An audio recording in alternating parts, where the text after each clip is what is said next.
10 অক্টোবৰত প্ৰায় 8-9 হাজাৰ শিক্ষকৰ নিযুক্তি হ'ব। শিক্ষকৰ প্ৰতি বছৰে ৰিটায়াৰমেণ্টটো হয়। গতিকে আমি নিযুক্তি দিয়াৰ চেষ্টা কৰোঁ। কেতিয়াবা হাইকোৰ্টত কেছ আদিও থাকে।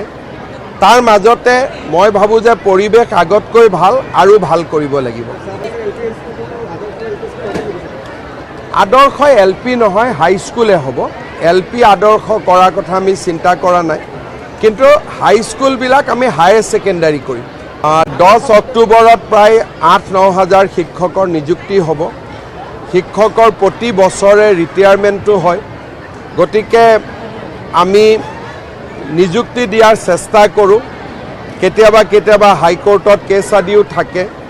তাৰ মাজতে মই ভাবোঁ যে পৰিৱেশ আগতকৈ ভাল আৰু ভাল কৰিব লাগিব।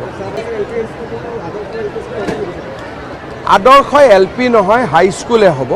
LP আদৰ্শ কৰাৰ কথা আমি চিন্তা কৰা নাই, কিন্তু হাইস্কুলবিলাক আমি হায়াৰ ছেকেণ্ডাৰী কৰিম।